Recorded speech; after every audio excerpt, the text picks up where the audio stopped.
समुद्रा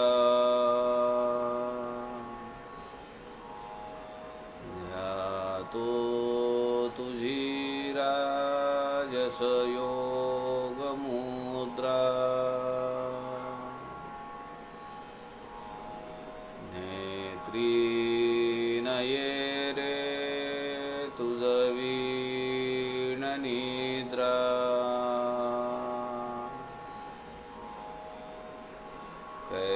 भेट शिवा मजरा सुभद्रा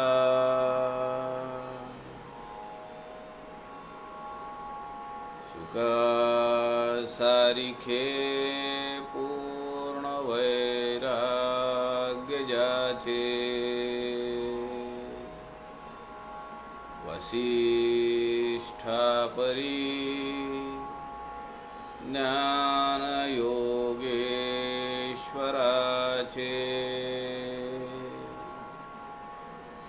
कवी वाल्मीकी सारिखा मान्य ऐसा नमस्कार माझा सद्गुरु रामदासा जय जय रघुवीर समर्थ सब संतन की जय।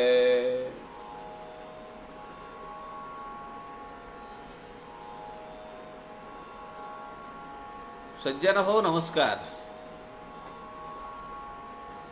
समर्थ रामदासांच्या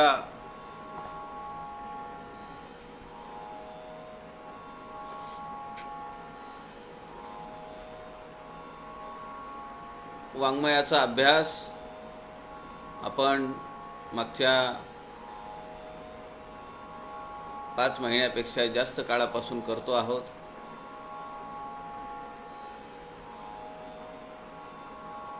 संत समागम या फेसबुक पेजचे सूत्रधार आदरणीय प्रवीणजी शास्त्री दिवाकर यांच्या सूचनेप्रमाणे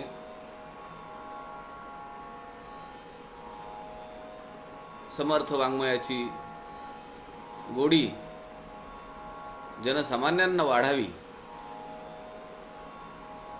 त्या वाङ्मयाचा अभ्यास करण्याची उत्कंठा त्यांच्यामध्ये निर्माण व्हावी, एक वेगळी चिकित्सक बुद्धी या निमित्ताने समर्थ भक्तांना समर्थ शिष्यांना मिळावी, हा उद्देश घेऊन आपण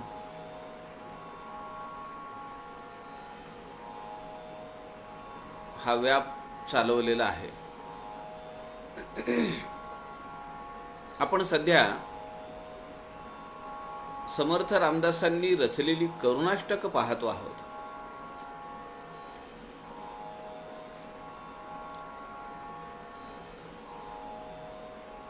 आपण पाहिलं भगवंताला काय मागावं, ते किती मागावं, कसं मागावं, कुठं मागावं, हे सगळं करुणाष्टकांमध्ये समर्थ रामदासांनी लिहून ठेवलेलं आहे। आपण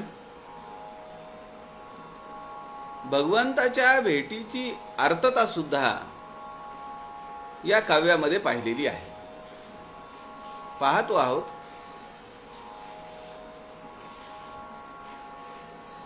समर्थ रामदासांच्या करुणाष्टकांचा अभ्यास झाल्यानंतर माझी आपल्याला विनंती आहे की आपण ज्ञानेश्वर माऊलींनी ज्या विराण्या लिहिल्या,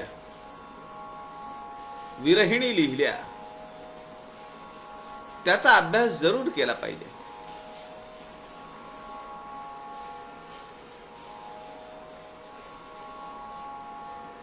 त्या विरहाची एक उत्कट अवस्था माऊलींनी विराण्यामधून व्यक्त केलेली आहे। गोपिकांच्या अंतःकरणातून भगवंताच्या भेटीसाठी असलेली अर्थता, तळमळ माऊलींनी विराण्यामध्ये व्यक्त केली आहे. त्याला माध्यम वापरलंय गोपी.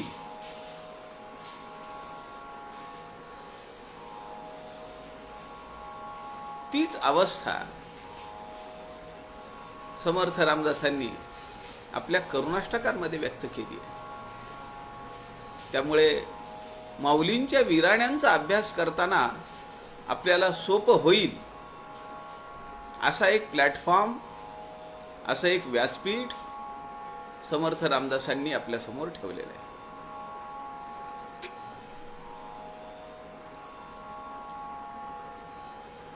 या सगळ्या करुणाष्टकांच्या पाठीमागे समर्थ रामदासांची एक धारणा आहे. आपल्या देहाची अयोध्या व्हावी,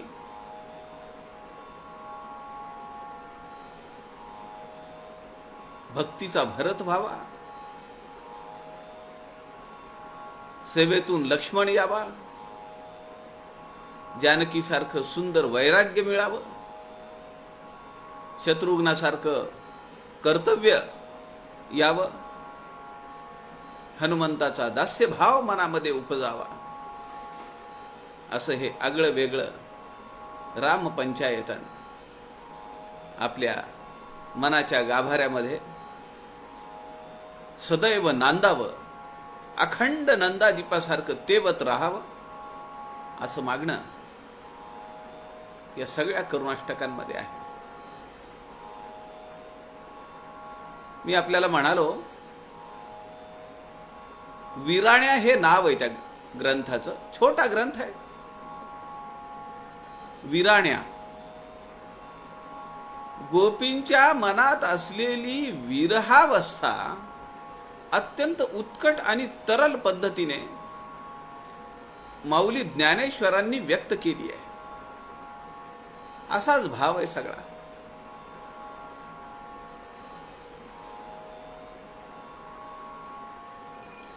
आज आपण पाहणार आहोत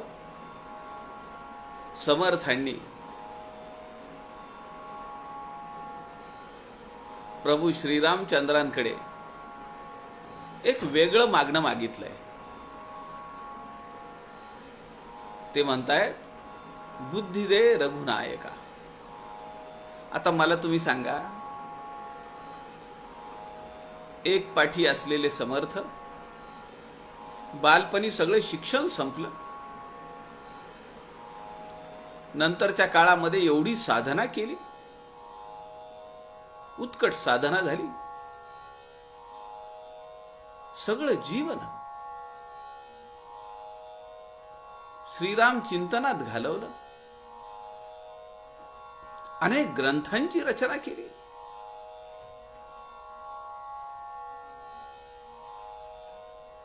समाजाला मन, मेंदू आणि मनगट याचं सामर्थ्य वाढवण्यासाठी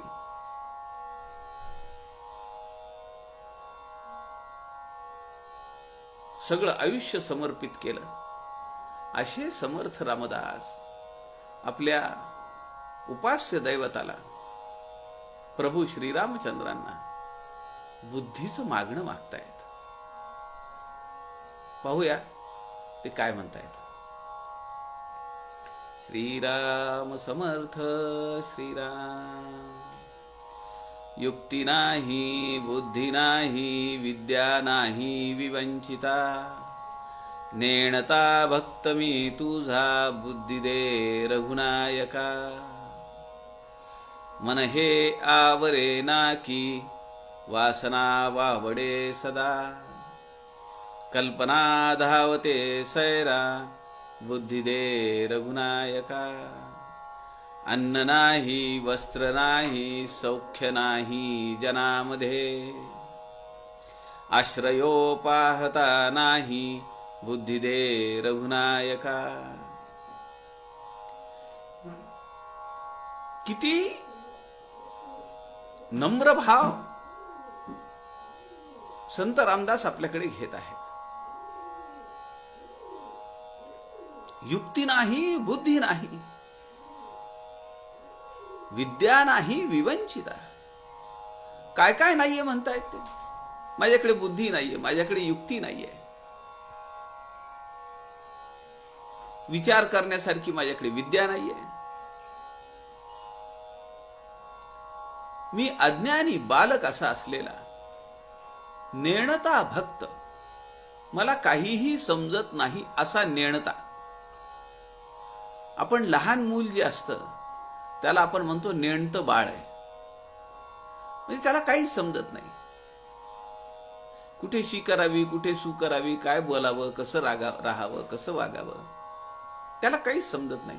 त्याला आपण म्हणतो नेणतं बाळ आहे. तसं संत रामदास आपल्याकडे तो नेणतेपणा घेत आहेत. मन हे आवरेना की वासना वावडे सदा. 205 मनाच्या श्लोकांची रचना केली.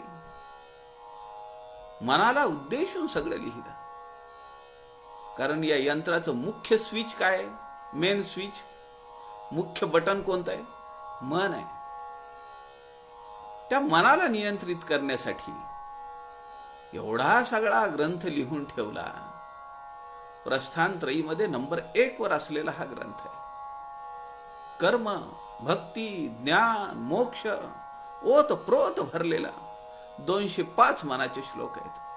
पण समर्थ या ठिकाणी म्हणतायत मन हे आवरेना की, मला मनाला आवरता येत नाहीये. अचपळ मन माझे नावरे आवरिता. त्याप्रमाणे मन हे आवरेना की वासना वावडे सदा. सगळीकडे फिरतीये, इथं काही मिळेल का, तिथं काही मिळेल का. कल्पना धावते सैरा, बुद्धी दे रघुनायका. सगळ्या जगामध्ये फिरून येते. अनेक कामना, अनेक ईषणा निर्माण करते. ती ही कल्पना. प्रभू रामा, तू मला बुद्धी दे. अन्न नाही, वस्त्र नाही, सौख्य नाही जनामध्ये. आश्रयो पाहता नाही, बुद्धी दे रघुनायका. हा जो जनामध्ये शब्द आहे दुसऱ्या चरणातला, तो दोन्ही ठिकाणी वापरता येण्यासारखा आहे. पहिला चरण सांगतो अन्न नाही, वस्त्र नाही. कदाचित या करुणाष्टकाला टाकळीतल्या वास्तव्याची झालर लागलेली असण्याची शक्यता आहे. माझ्याकडे कुणी मला खायला देत नाहीये. एक लंगोट पाहिजे, एक पांघराला छाटी पाहिजे, ते वस्त्र सुद्धा कुणी देत नाहीये. माधुकरी देत नाहीयेत, भिक्षा घालत नाहीयेत. अन्न नाही, वस्त्र नाही, सौख्य नाही जनामध्ये. पुन्हा जनामध्ये आश्रयो पाहता नाही, बुद्धी दे रघुनायका. लोकांकडून मला प्रेम मिळत नाही, समाधान मिळत नाही, 2 चांगल्या गोष्टी मिळत नाहीत. आणि लोकांनी मला आश्रयाला सुद्धा काही दिलेलं नाही. मी कुठे राहतो, कुठे झोपतो, काय असेल हो दिनचर्या. तुम्ही टाकळीला जाऊन आल्यानंतर कधी गेलात तर पहा, त्या काळची अवस्था काय असेल. कसे राहत असतील आमचे समर्थ, कसे झोपत असतील, कुठे राहत असतील. गावाच्या बाहेर असलेलं हे ठिकाण आहे. तसं अजूनही पाहिजे तसा अपेक्षित विकास तिथला झालेला नाहीये. 2014 मध्ये नाही 2017 मध्ये आचार्यांनी त्या ठिकाणी रामकथा नाही परंतु समर्थांच्या एका विषयावर 5 दिवस पूजनीय किशोरजी व्यास बोलले होते. आणि आपले समर्थवृत्ती सुनील दादा चिंचोळकर तेव्हा तिथं होते 5 दिवस. ती ऊर्जित अवस्था यावी म्हणून त्या ठिकाणी ही कथा झाली, हा सत्संग झाला. आणि टार्गेट ठेवण्यात आलं 15 लाख रुपयांचं. 15 लाख रुपये निधी तिथं उभा राहावा की जेणेकरून तिथला जे विश्वस्त मंडळ आहे त्या विश्वस्त मंडळाच्या माध्यमातून कल्याण स्वामींच्या या तपस साधनेचं तिथं राहण्याची व्यवस्था,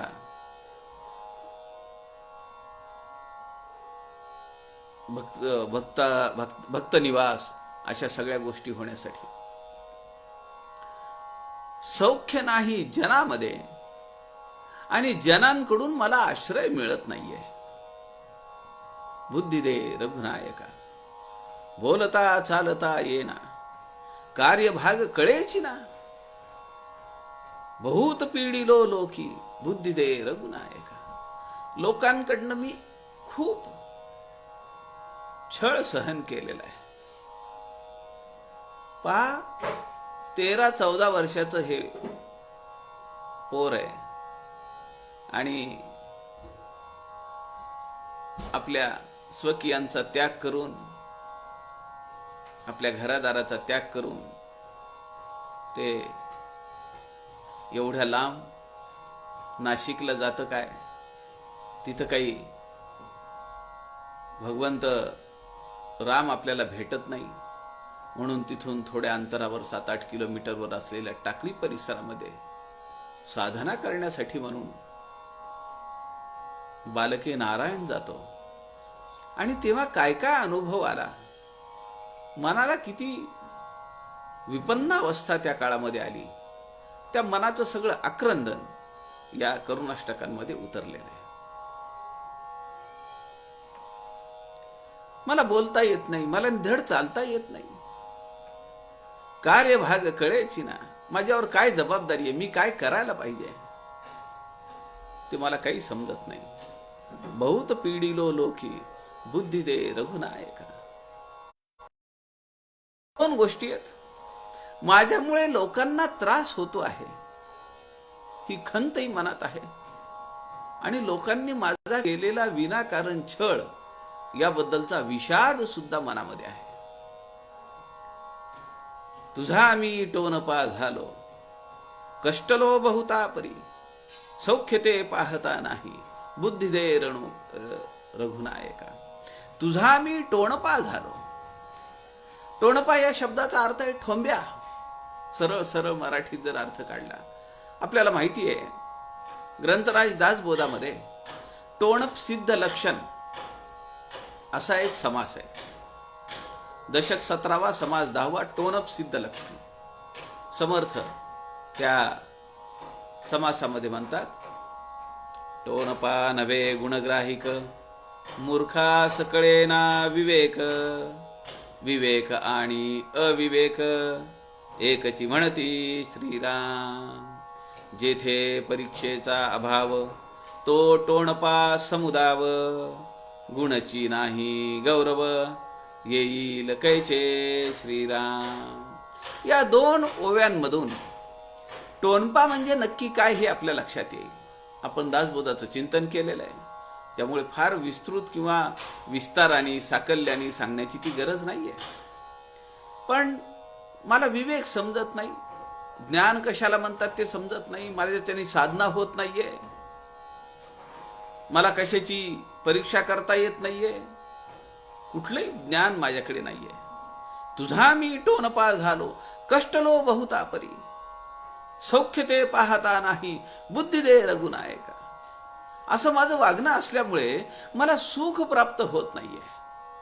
म्हणून भगवंता मला तू बुद्धी दे की जेणेकरून मला ह्या सगळ्या गोष्टींचा निराश करता येईल. नेटके लिहिता येना, वाचितो चुकतो सदा, अर्थ तो सांगता येना, बुद्धी दे रघुनायका. दासबोधामध्ये 19वा दशक, समास 1, लेखन क्रिया निरूपण. वाटोळे सरळे मोकळे, ओतले मसीचे काळे, एका टाकेची लिहिले ऐसे वाटे, आकुर्ली मात्रा भेदिना. किती वर्णन केलं.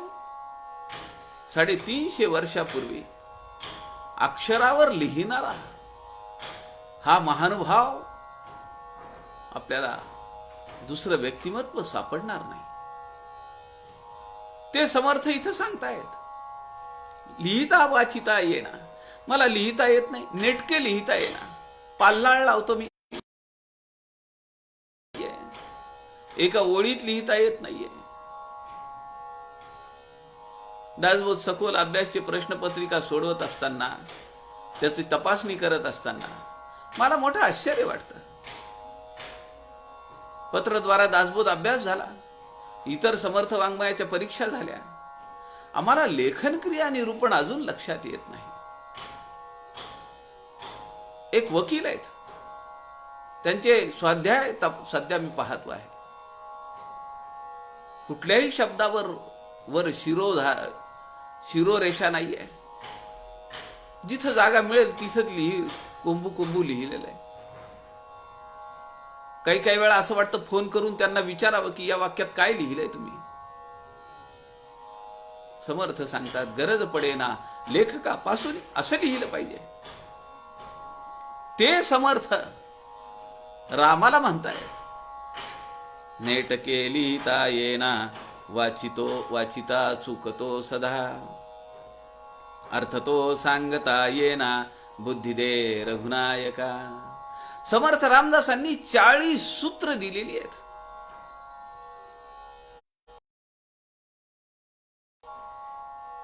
तरीच रामदास म्हणवावे असं प्रत्येक पालुपद आहे. प्रत्येक चरणाला 40 सूत्र दिली आहेत. त्यामध्ये पहिले ते लिहिणे, दुसरे वाचणे, तिसरे अर्थांतर सांगणे. Write, read and interpret. इथं समर्थ काय सांगतायत? नेटके लिहिता येना, राईट. वाचिता चुकतो सदा, रीड. अर्थ तो सांगता येना, इंटरप्रिट. ही सूत्र तर इथंच आली. 44 सूत्री. समर्थ संप्रदाय, समर्थ हृदय, नानासाहेब देवांच्या 3 खंडांपैकी एक खंड काढा. त्यामध्ये 40 सूत्र समर्थ रामदासांनी दिली आहेत. त्यामध्ये पहिलं सूत्र आहे, पहिले ते लिहिणे, दुसरेचे वाचणे, तिसरे अर्थांतर सांगणे. असं सांगणारे, असं करून दाखवणारे, आदर्श उभा करणारे समर्थ रामदास प्रभू श्रीरामाला म्हणतायत की मला वाचता येत नाही, लिहिता येत नाही, अर्थांतर सांगता येत नाहीये. रामा, तुम्हाला बुद्धी दे. प्रसंग वेळ तर्केना सुचेना दीर्घ सूचना, मैत्रिकी राखता येना बुद्धी दे रघुनायका. मैत्रिकी राखता येना, मित्रत्व मला सांभाळता येत नाही. पेरिले ते उगवते, बोलण्यासारखे उत्तर येते, कर्कश बोलावे ते काय निमित्त. जिव्हेपाशी आहे सूत्र, जगामध्ये जगमित्र. किती सांगून ठेवलंय. असे समर्थ म्हणतात, मला मैत्रीभाव राखता येत नाहीये. किती नम्रपणा आहे. 40-42 वर्ष लोकसंग्रह करण्यामध्ये घालवणारा हा महापुरुष हजारो मठपती निर्माण केले, हजारो शिष्य प्रशिष्य निर्माण केले. कशाच्या बळावर केले? प्रसंग वेळ तर्केना सुचेना दीर्घ सूचना. अफजल खान निघाला आहे, ती सगळी सूचना वैठातून निघालेली आहे.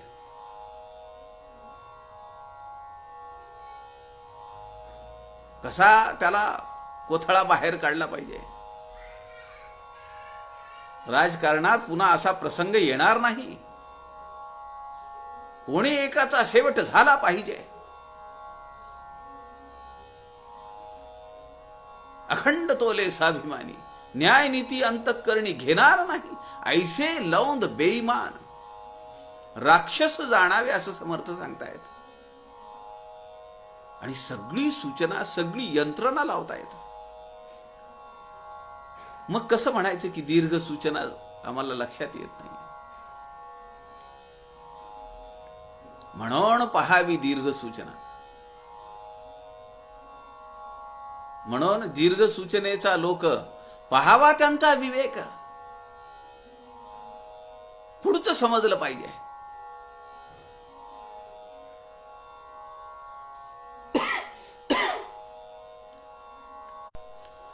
दासबोधामध्ये समर्थ म्हणतात, पुढे होणार अनुमाना आणून सोडिले पाहिजे. उगीच सांगितलंय का?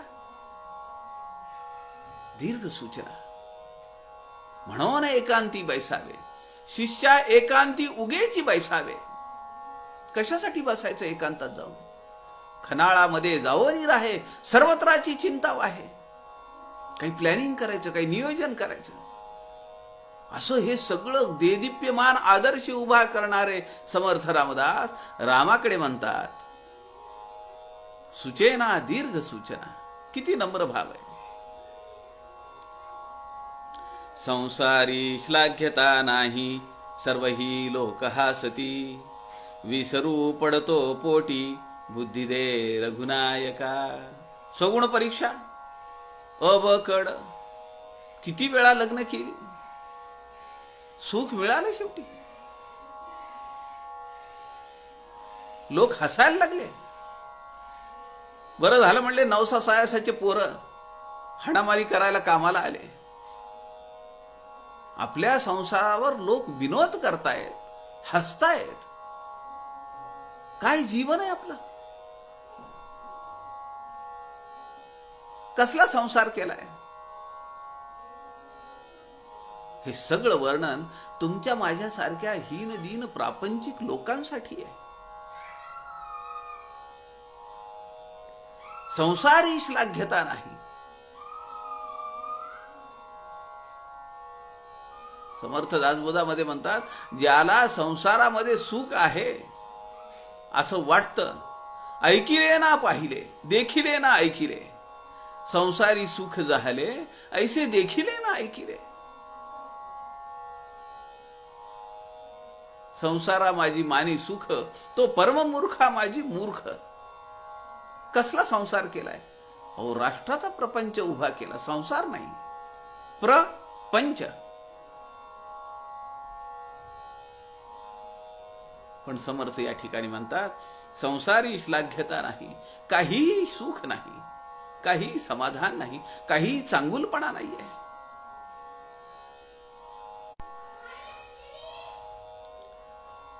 विसरू पडतो पोटी, बुद्धी दे रघुनायका. लोक माझ्याकडे हसतायत, माझ्या जीवनाकडे पाहून हसतायत. कशासाठी जगायला आला? लोक आमच्यावर किती हसतात हो. आता आमच्या समोरच हसतील असं थोडंच आहे. चित्त दुश्चित्त होत आहे, ताळतंत्र कळेची ना. आळसू लागला पाठी, बुद्धी दे रघुनायका. अहो, समर्थ वाङ्मयाचा अभ्यास करणाऱ्यांना प्रश्न आहे, समर्थांचा शत्रू कोण? लोक विचार करतात, कोण शत्रू होता?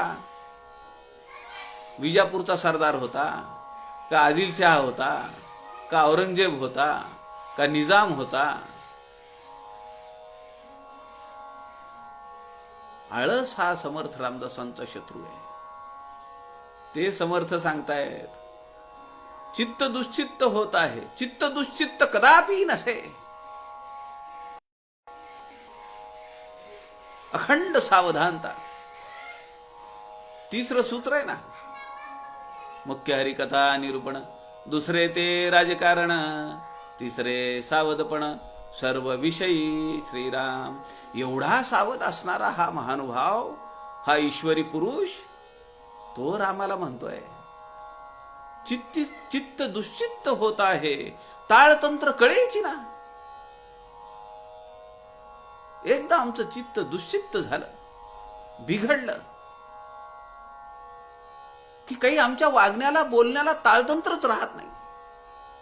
आम्ही कुणावरही वस्कन ओरडतो. हातातलं जे काम घेतलेलं आहे ते विनाकारण चुकतं, कारण चित्त ठिकाणावर नाहीये. एका वेळी अनेक कामं करतो आहोत आम्ही. दुश्चित्त आहे, एकाग्रता नाहीये. त्यामुळे एकही काम धड होत नाही. आळसू लागला पाठी बुद्धी दे रघुनायका. कळेना स्फूर्ती होईना आपदा लागली बहु. प्रत्यही पोट सोडिना बुद्धी दे रघुनायका. कळेना स्फूर्ती होईना, मला काही स्वतःला समजत नाही, आतून काही कळत नाही. आपदा लागली बहु, त्यामुळे काय होतंय की चित्त दुश्चित्त आहे, एक काम धड होत नाहीये.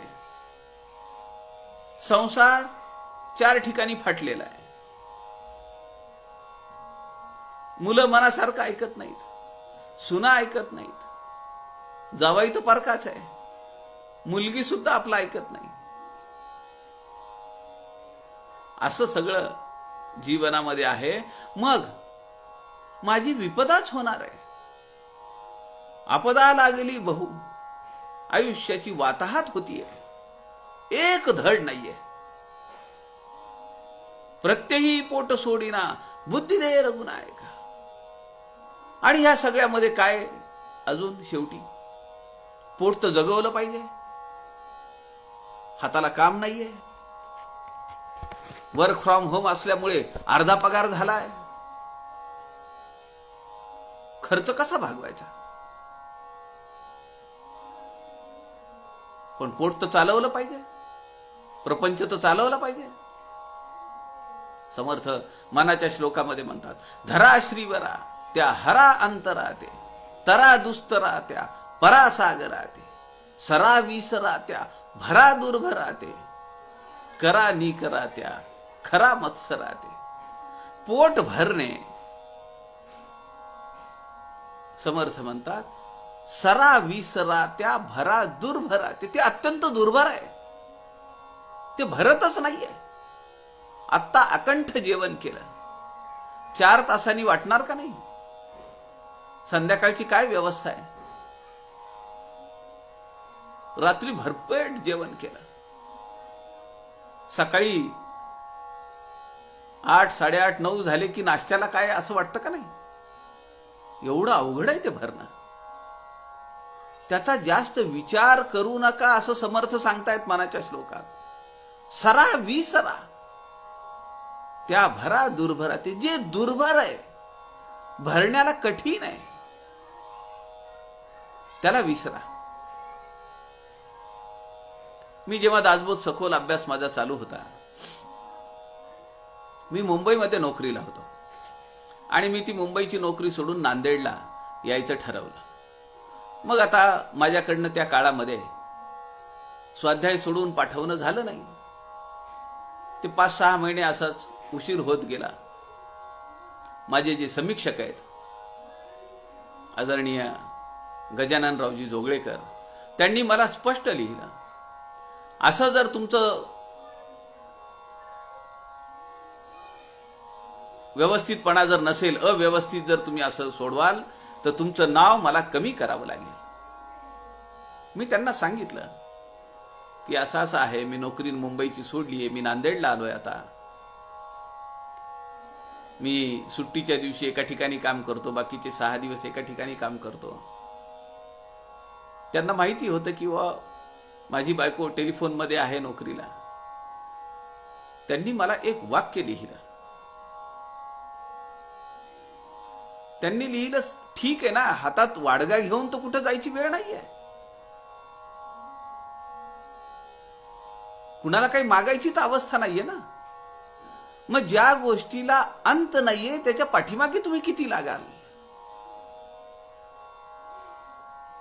ते वाक्य मी जन्मभर विसरू शकणार नाही. टाटा बिर्लांना रोज करोडची कमाई आहे, म्हणून ते म्हणतात का बास झाला आता? कुठे थांबावं हे समजणं सुद्धा विवेक आहे. सगळ्यांना नाही साध्य होत ते. तसं समर्थ म्हणतात, जे भरायला दूर भराय त्याच्या पाठीमागे किती लागणार? सरा विसरा त्या भरा दूर भराते, करा नि करा त्या खरा मत्सराते. त्यातून मत्सर बाहेर येतो. माझं का नाही पूर्ण होत? मला का नाही मिळत? इतरांनाच का मिळतं? त्याला गाढव म्हणलंय समर्थ रामदासांनी. करा नि करा, त्याचा निचरा करा, त्या गाढवाचा, मत्सर रूपी गाढवाचा. या ठिकाणी समर्थ म्हणतात, प्रत्यही पोट सोडीना बुद्धी दे रघुनायका. पोटाची चिंता काही संपत नाही. संसार नेटका नाही, उद्वेग वाटतो जीवी, परमार्थ आकळे ना की बुद्धी दे रघुनायका. पुन्हा इथं तेच आलंय, संसारी श्लाघ्यता नाही, सर्वही लोक हासती. या ठिकाणी समर्थ म्हणतात, संसार नेटका नाही, उद्वेग वाटतो जीवी, परमार्थ आकळे ना की बुद्धी दे रघुनायका. देईना पूर्विणा कोणी, उगेची जन हासती, लौकिक राखिता येना बुद्धी दे रघुनायका. मला माझी पद सांभाळता येत नाही समाजामध्ये. देईना पूर्विणा कोणी, मला कुणी देतही नाही. मला काय कमी पडले ते कुणी पुरवत नाहीये. देणं आणि पुरवणं वेगळं आहे. माझ्याकडे जास्त दिलंय, जास्त आहे म्हणून मी देणं, किंवा तुम्ही मागितले म्हणून देणं, असं वेगळं. आणि पुरवणं म्हणजे कुठे काय कमी पडतंय ते पाहणं. जिथे जिथे उणीव दिसतीये ती ती भरून काढणं, त्याला पुरवणे असं म्हणतात. कुणाचं न्यून पडलंय, कुठं कमीपणा आलाय, ती जागा भरून काढणं, त्याला पुरवणं असं म्हणतात. पूर आला की सगळे खाच खळगे भरून जातात. ज्या ज्या सखल जागा असतील त्या सगळ्या भरून जातात. पण लोक तेही करत नाहीत, देतही नाहीत मागितलं तर, आणि स्वतःहून तर काहीच पुरवत नाहीयेत. उगेची जन हासती. आणि एवढं करून काही द्यायचं नाव नाहीये, काही पुरवायचं नाव नाहीये. आणि माझी विपन्न अवस्था बघून लोक हसतात माझ्याकडे. उगेची जन हासती, घेणं देणं, लौकिक राखिता येना. मला माझी पद सांभाळता येत नाही. पिशुणे वाटती सर्वे, पिशुणे वाटती सर्वे, कोणीही मजला नसे. समर्था तू दया सिंधू, बुद्धी दे रघुनायका. सगळे मला पिशुणे वाटतात, पिशाच्या सारखी अंगावर धावून आल्यासारखी वाटतात. माझं कोणीही नाहीये, मी एकटा पडलोय. त्या गुहेमध्ये रात्रंदिवस बसून असतो. बाजूला मारुती आहे, तेवढीच एक मला सोबत आहे. पण रामा, तू मला आता बुद्धी दे, कारण तू दयाचा सिंधू आहेस, दयार्णवा. एवढी दया माझ्यावर कर. उदास वाटते जीवी, आता जावे कुणीकडे. तू भक्तवत्सला रामा, बुद्धी दे रघुनायका. तू भक्तवत्सल आहेस. आईला जसं लेकराचं रडणं पाहून वात्सल्य उफाळून येतं, तसं तुला वाटायला पाहिजे. माझी ही अवस्था पाहून तुझ्या लक्षात यायला पाहिजे की अरे, याला काय कमी आहे, आपण ते द्यायला पाहिजे. उदास वाटते जीवी, आता जावे कुणीकडे. आता मी कुठे जाऊ? इथं साधनेसाठी म्हणून मी आलो, आता कुठं जाऊ मला समजत नाही. तू भक्त वत्सला रामा, तू भक्तांचा पालन करणार आहेस. तू माता आहेस आमची. वात्सल्य तुझ्या मनामध्ये उफाळून येऊ दे. भगवंता, मला तू बुद्धी दे. काया वाचा मनोभावे, तुझा मी म्हणवी तसे. हे लाज तुझला माझी, बुद्धी दे रघुनायका. मी सगळं सोडून दिलंय. माझं शरीर, माझं मन, माझा देह, हे सगळं मी तुला अर्पण केलेलं आहे.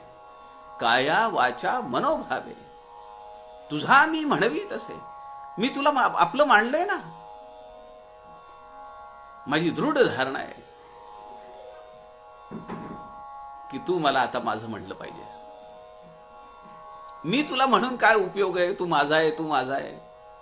तुला वाटलं पाहिजे. आता ते नक्की तुला वाटलं पाहिजे. एवढी माझी अर्थता आहे बरं का रामा. हे लाज तुझला माझी बुद्धी दे रघुनायका. आता माझी लाज तुला वाटू दे की आपला हा शिष्य आहे, आपलं लेकरू आहे. समाजामध्ये त्याला एवढी हीनदीन अवस्था प्राप्त झाली आहे.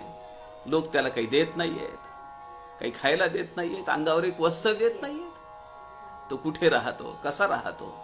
आता तरी तुला माझ्याबद्दल काही वात्सल्य निर्माण होऊ दे. हे लाज तुझला माझी. आता तुला माझी लाज वाटली पाहिजे, कारण तुझं ब्रीद आहे. भक्तांचं रक्षण करणार आहेस तू.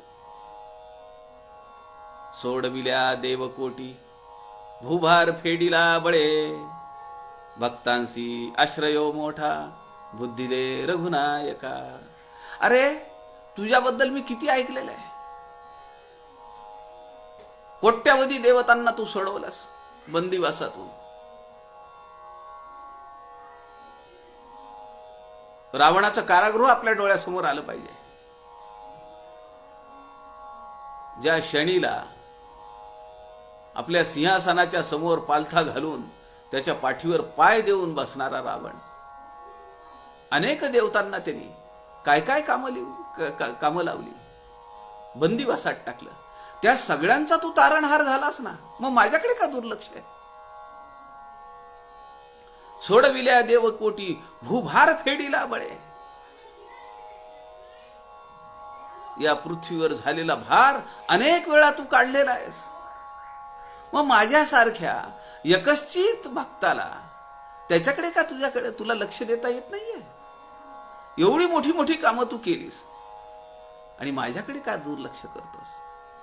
भक्तांशी मोठा आश्रयो. अनेक भक्तांना तू आश्रय झालास. नको नको त्या नीच योनीमध्ये तू जन्म घेतलास आणि त्यांचा आश्रय केलास, त्यांना आधार दिलास. पण मला मात्र तू अजूनही माझा म्हणून घेत नाहीयेस.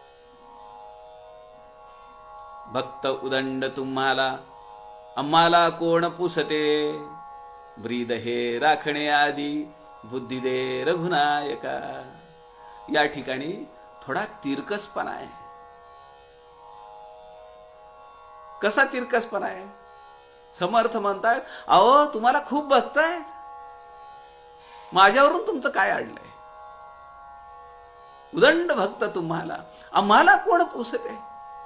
माझ्यासारख्या यकश्चित भक्ताला, ज्याच्याकडे बुद्धी नाहीये, युक्ती नाहीये, विद्या नाहीये, मी नेणत आहे, माझं मन मला आवरता येत नाहीये, मला लोकांमध्ये सौख्य मिळवता येत नाहीये, माझ्याकडे अन्न नाहीये, वस्त्र नाहीये, मला बोलता येत नाही, चालता येत नाही, काय माझ्यावर जबाबदारी आहे? माझी साधना मला करता येत नाहीये, मला नीटकं लिहिता येत नाहीये, मला वाचता येत नाहीये, अर्थ त्यातला समजत नाहीये. म्हणून तुम्ही माझ्याकडे लक्ष देत नाहीत का?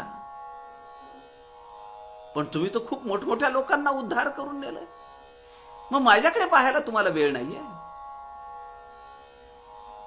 भक्त उदंड तुम्हाला आम्हाला कोण पुसते. आमची कोण तुम्हाला, आमची काय मोजदात पडली आहे?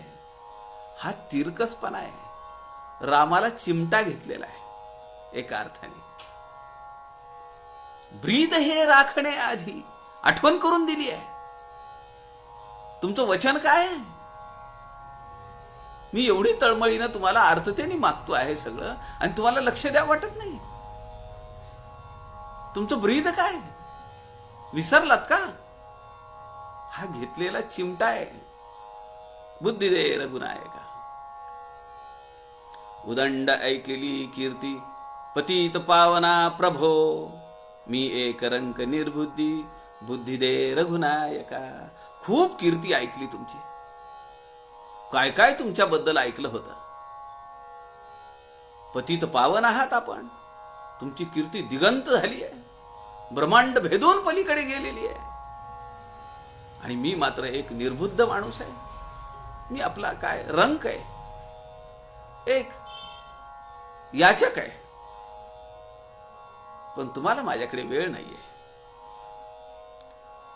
आशा हे लागली मोठी दयाळुआ दया करी. आणिक न लगे काही बुद्धी दे रघुनायका. खूप मोठ्या अपेक्षेने मी हे सगळं करतोय रामा. आशा लागली मोठी. हे सगळं ऐकून, मागचं सगळं पाहून, लोकांकडनं ऐकून मला असं वाटतंय की तुम्ही धावून याल. आशा हे लागली मोठी, दयाळुआ दया करी. आपण दयार्णव आहात, दया सिंधू आहात. माझ्यावर कृपा, थोडी कृपा करा. दयाळुआ दया करी. आणिक न लगे काही, बुद्धी दे रघुनायका. मला दुसरं काही नको. दारेशना, वित्तेशना, लोकेशना, मला यातलं काहीही नको. मला फक्त तुमची साधना करण्यासाठी, मला फक्त हे तप करण्यासाठी, मला तुमच्या जवळ येण्यासाठी माझ्यावर कृपा करा. रामदास म्हणे माझा संसार तुझ लागला. कसला संसार आहे? या राष्ट्राचा संसार करायचा आहे. देवा, हा सगळा संसार मी तुम्हाला वाहिलेला आहे. माझं सगळं आयुष्य मी तुम्हाला समर्पित केलेलं आहे. रामदास म्हणे माझा संसार तुझ लागला. संशयो वाटतो पोटी, बुद्धी दे रघुनायका. कसला संशय? 2 संशय आहेत. मला हे जमणार नाही असा संशय तुमच्या मनात आहे का? रामाला विचारलेला प्रश्न आहे. संशयो वाटतो पोटी. तुमच्या पोटात हा संशय आहे का की मला हे जमणार नाही? याला दुसरा पदर आहे. संशयो वाटतो पोटी. आता मला तुमच्याबद्दलच संशय निर्माण झालेला आहे. मी जे ऐकलं, मी जे पाहिलं, मी जे अनुभवलं मागोमाग, ते दयानिधी प्रभो. आता ती दया, ती करुणा, ते वात्सल्य, ते प्रेम, ते आदर, ती वत्सलता, तो तुमच्यात राहिलाय का नाही अशी शंका, असा संशय माझ्या पोटात येतोय.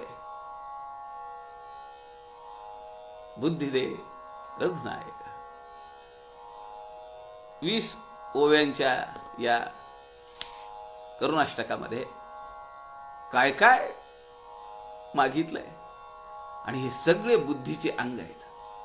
लिहिणं, वाचणं, बोलणं, वागणं, साधना करणं, माझ्यावर आलेली जबाबदारी, माझ्यावर असलेलं विहित कर्म, या सगळ्याला बुद्धी लागते. म्हणून अष्टकामध्ये समर्थांनी बुद्धी दे रघुनायका हा टाहो फोडलेला आहे रामाकडे. दुसरं एक 5 कडव्यांचं एक करुणाष्टक आहे, तेही आपण घेऊया. समर्थांना पडलेलं कोड आहे. साधना काळातलं हे करुणाष्टक आहे. टाकळीला असताना 5 कडव्यात, पण अत्यंत अर्थपूर्ण आणि अत्यंत गोड अर्थ असलेलं, रस असलेलं हे काव्य आहे. या प्रत्येक चरणाची विभागणी आहे. पहिल्या 2 चरणांमध्ये प्राप्त परिस्थिती काय आहे त्याचं वर्णन आहे. 3ऱ्या चरणामध्ये मनातली अपेक्षा रामाजवळ सांगितली आहे. मला काय वाटतंय, परिस्थिती काय आहे, पहिले 2 चरण. मला काय अपेक्षा आहे, 3रं चरण. आणि या अपेक्षेच्या पार्श्वभूमीवर रामा तू मला सांग, आता मी काय केलं पाहिजे. रघुनायका काय कैसे करावे, रामाला विचारलेला प्रश्न आहे. श्रीराम समर्थ श्रीराम.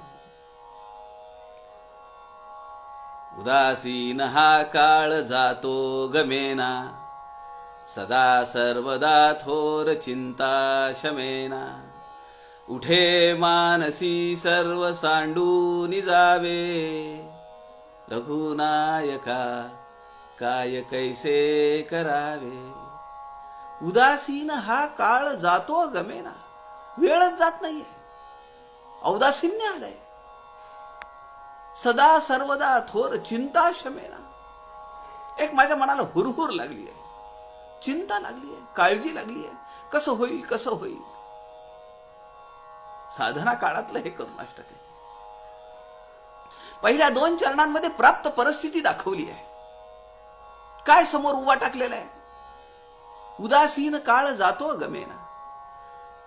दिवसच संपत नाहीये. आता सध्या लॉकडाऊन चालू आहे. लोकांच्या समोर असं वैफल्य आहे, नैराश्य उभा राहिलेला आहे. हातातलं काम गेलंय, पगारी कमी झाल्या, खर्च वाढला, कधी संपेल माहिती नाही.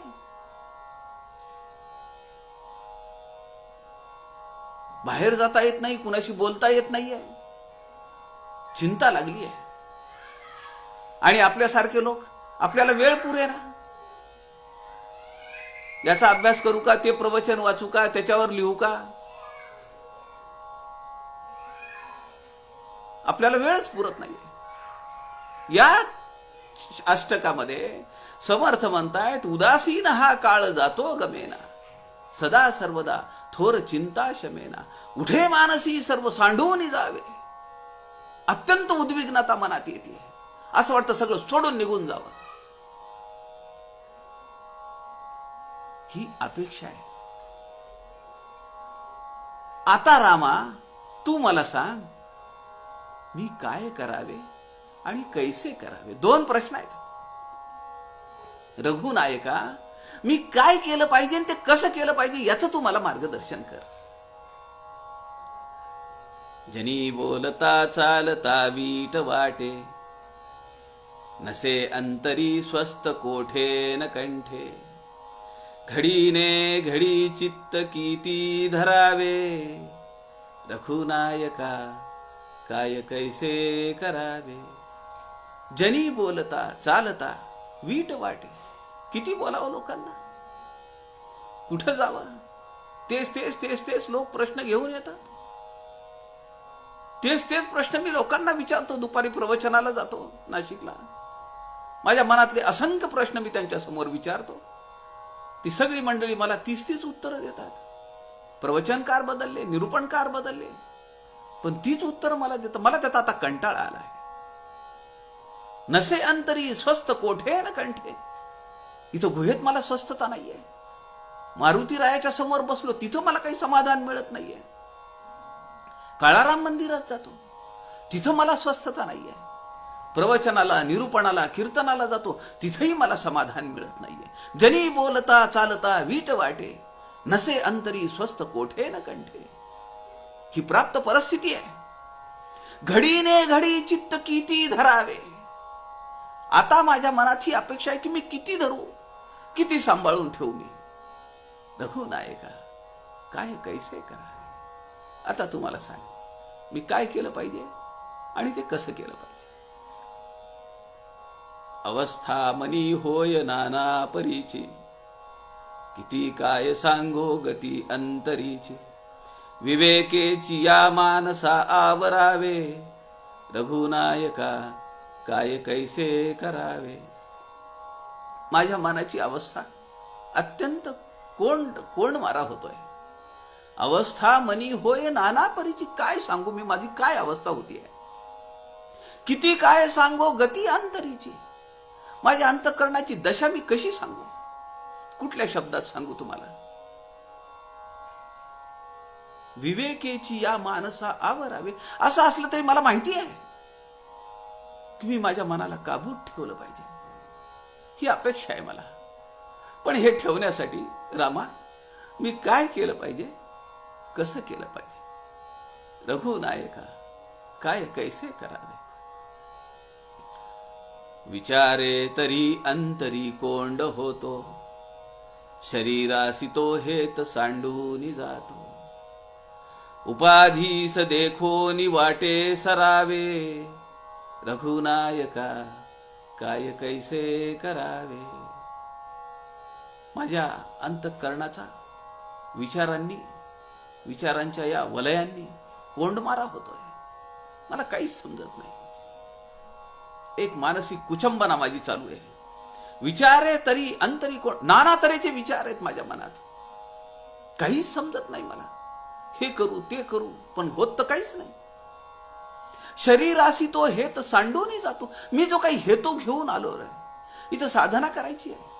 मला तुझं नामस्मरण करायचं आहे, त्रयोदशाक्षरी मंत्राचा जप करायचा आहे, गायत्रीचं मला पुरस्चरण करायचं आहे, ध्यानधारणा करायची, बलसंपन्नता करायची, मनाला आवरायचं आहे. पण हा जो हेतू मी इथं घेऊन आलो तो या माझ्या शरीरातून निघून जातोय. मला ते शरीर साथ देत नाहीये.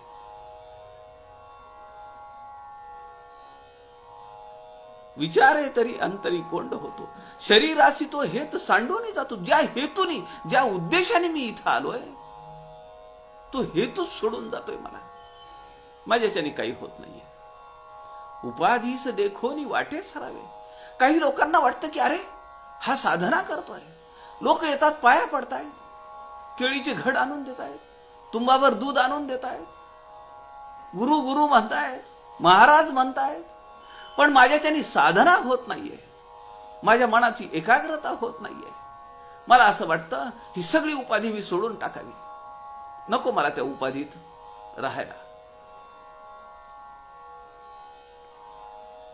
असं जर करायचं असेल तर रघुनायका मी ते काय केलं पाहिजे आणि कसं केलं पाहिजे. म्हणे दास उदास झालो दयाळा, जनी व्यर्थ संसार हा वाय चाळा. तुझा मी तुला पूसतो सर्व भावे, रघुनायका काय कैसे करावे. या शेवटच्या चरणामध्ये रामदास आग्रही झालेले आहेत, एका ठाम भूमिकेवर आलेले आहेत. म्हणे दास उदास झालो दयाळा. अरे तू दयाळू आहेस ना. माझ्या जीवनामध्ये एवढं औदासीन्य आलंय कधी नव्हे ते तुला काढता येत नाहीये, ते तुला दिसत नाहीये. म्हणे दास उदास झालो दयाळा, जनी व्यर्थ संसार हा वाया चाळा. विनाकारण माझ्या आयुष्यातला काळ निरर्थक चाललेला आहे. वाय चाळा म्हणजे विनाकारण गेलेला काळ. सज्जन हो, मी काल आपल्याला म्हणालो सगळ्या संतांना कायम दुःख झालेलं आहे. ते त्यांच्या शब्दात व्यक्त होत आहे की माझी साधना नाही झाली तर मी साधना पुन्हा करीन, पण माझ्या आयुष्याचा गेलेला काळ, सर्दी जांभई खोकला, तुकाराम महाराज म्हणतात आयुष्याचा काळ गेला. सर्दीला किती वेळ लागतो, जांभईला किती वेळ लागतो, खोकल्याला किती वेळ लागतो. तदर्पिता अखिलाचारिता, नारद भक्ती सूत्रामध्ये तदर्पिता अखिलाचारिता तद्विस्मरणे परम व्याकुलता. तुझं विस्मरण झालं, ज्या क्षणाला माझं विस्मरण झालं मी अत्यंत व्याकुळ झालो. एवढं माझी व्याकुलता आहे, असहाय्य दीन झालोय मी, हे तुला दिसत नाहीये. एवढा मी उदास झालो. आतापर्यंत माझ्या आयुष्यात कधी मला एवढं औदासीन्य नाही भोगावं लागलं.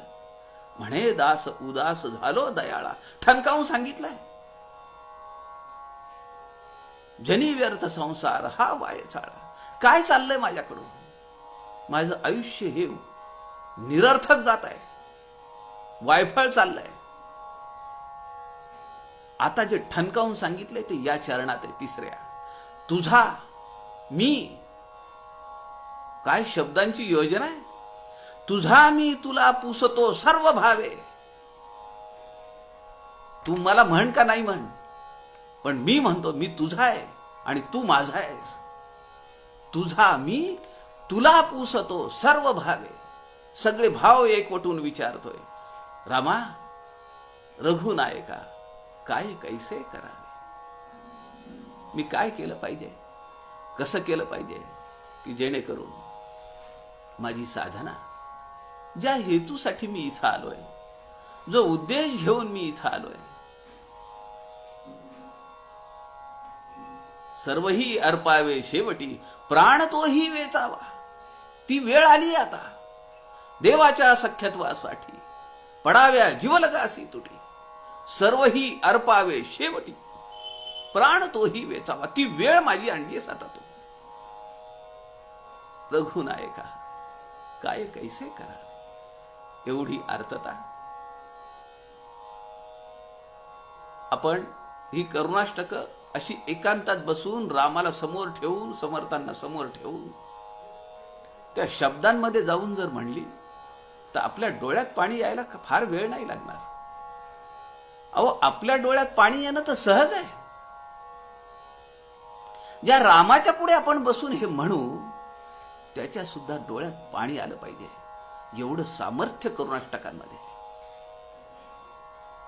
ते सामर्थ्य आपल्या सगळ्यांना मिळावं अशी समर्थांच्या चरणी प्रार्थना करतो. आपल्या सगळ्यांच्या हृदयस्थ परमेश्वरास नमस्कार करतो. झालेली सेवा समर्थांच्या चरणी अर्पण करतो. जय जय रघुवीर समर्थ.